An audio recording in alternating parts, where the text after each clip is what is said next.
Assalamu alaikum, dear students. Hope you all are well and welcome again in my offline class. Today, dear students, we will complete our yesterday's topic and we will try to learn the second part of this lesson. And the lesson name is the Kashmiri shawl. And dear students, you just open your book at the page number 55 and see this lesson.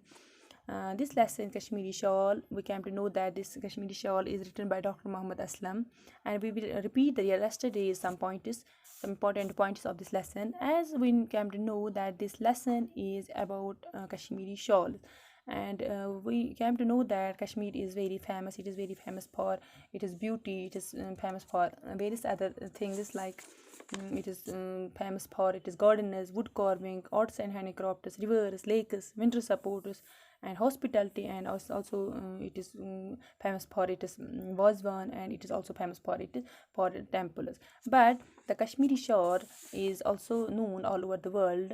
It is very famous.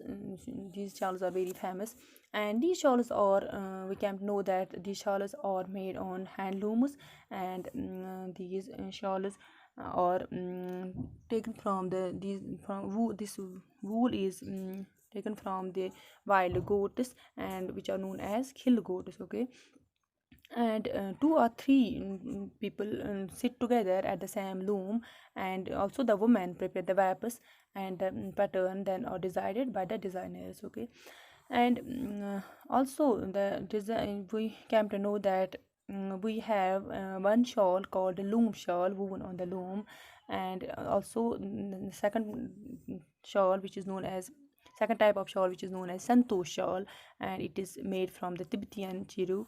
And also next type of shawl which is known as Jimmawar shawl, in which the wap and weft threads are first dyed. And the price of the pashmina shawl varies from some hundreds of the rupees to many thousand or even more. And today we will try to know the meaning of the second part of this lesson. And we came to know that the Sultan Zainul Abidin in the 15th century called a person whose name was Naga Beg from the Turkestan. Okay, and he called him to build a loom for weaving shawls. And Naga Beg was a highly skilled weaver, and the industry was recognized by the Mughals. Also, the Napoleon presented a rare shawl to Empress Josephine, okay, and it became a craze in the Europe. The British also developed an interest in woven goods.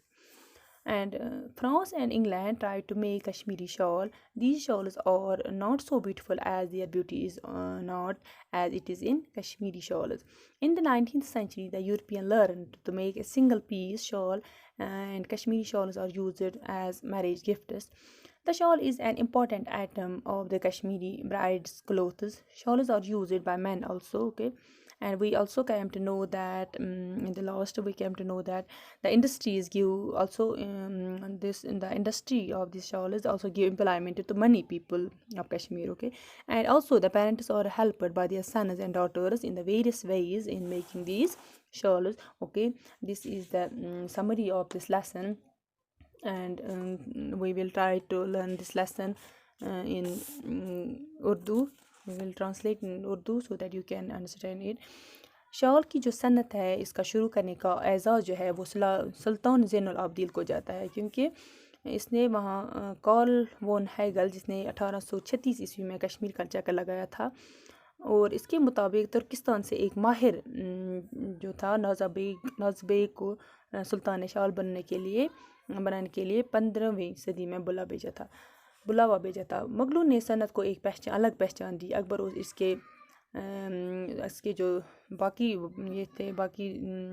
दरबारी थे, वो भी वो जो शाल थे वो उड़ते थे, इनको पसंद था कश्मीरी शाल। नेपोलियन की जो महारानी थी जोसेफिन, उसने इसको एक तोहफे में एक बहुत अच्छा खूबसूरत शाल दिया था।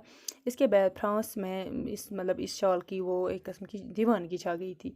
और जो बरतानवी थे वो पहले लोग थे जिन्होंने कश्मीर की बनी हुई चीज़ों के लिए दिलचस्पी पैदा की। बरतानिया और जो फ्रांस हैं وہاں کے لوگوں نے کشمیری شالوں کی تشخیص اور نقل کرنے کی بہت کوشش کی، لیکن انہوں نے یورپ کی روایتی تکنیک کو سامنے رکھ کر اپنی تکنیک کی پیروی کی، اور جو یورپی شال کے دوسرے سروں پر جو کٹائی کر دی جاتی تھی، اس سے شال کمزور ہو جاتے تھے اور اس طرح ان کا حسن ضائع ہو جاتا تھا۔ یورپی جو یہ عورتیں تھیں وہ کشمیری شال کو بہت ترجیح دیتی تھی، اور جن کے تانے اور باندے اندر سے بنے ہوئے ہوتے تھے، جن سے ان کی سجاوٹ والے حصے زیادہ مضبوط ہو جاتے تھے، اور یورپی شال کہیں ٹکڑوں میں بڑھائے جاتے تھے، جن کو بعد میں پھر سے ایک ایک کر کے ٹکڑے میں تبدیل کیا جاتا تھا۔ یہ ایک ایسی ٹیکنیک تھی جو کشمیر کی ٹیکنیک سے بالکل مختلف تھی۔ یہ صرف 19ویں صدی میں ہی ہوا کہ یورپ والوں نے ایک ہی ٹکڑے سے مطلب شال بننا سیکھ لیا، اور کشمیری شال شادی کے تحفے کی صورت میں بھی استعمال ہوتا ہے، اور جو دلہن ہوتی ہے اس کی جہیز میں ایک اہم شے یہ بنتی ہے جو یہ شال ہوتا ہے۔ شال مرد بھی اوڑھتے ہیں، کندھوں کے اوپر لوگ اور جسم کے ارد گرد دوسرے لوگ بھی اوڑھتے ہیں۔ کشمیری شال کی صنعت زیادہ لوگوں کے مطلب جو پیٹ بھرتے ہیں، مطلب باقی لوگوں کی ضرورت بھی اسی شال بانی سے ہی پوری ہوتی ہے۔ عورتیں اور مردوں کے خاص طور پر کشمیر کے گاؤں میں، یہاں تک کہ نوجوان لڑکے اور لڑکیاں بھی کشیدہ کاری کے کام میں اپنے پیرنٹس، اپنے ماں باپ کی مدد کرتے ہیں، اور اگرچہ لوگوں کو بننے کے لیے لمبے وقت کے لیے بیٹھنا پڑتا ہے، وہ اپنی روزی کمانے کے لیے سب کچھ کرتے ہیں، یعنی کہ اس شال بانی میں بہت محنت لگتی ہے، تو یہ اس کے لیے وہ یہ محنت کرتے ہیں کیونکہ اس سے ان کے روزی روٹی جو ہے وہ چلتی ہے۔ تو یہ اس کی سمری تھی اردو میں بھی اور انگلش میں بھی، تو انشاءاللہ جو اس کے ورڈس ہے یا اس کے جو یہ کوسچنز وغیرہ ہیں جو وہ میں آپ کو اپنے گروپ میں ڈال دوں گی۔ تب تک کے لیے اللہ حافظ۔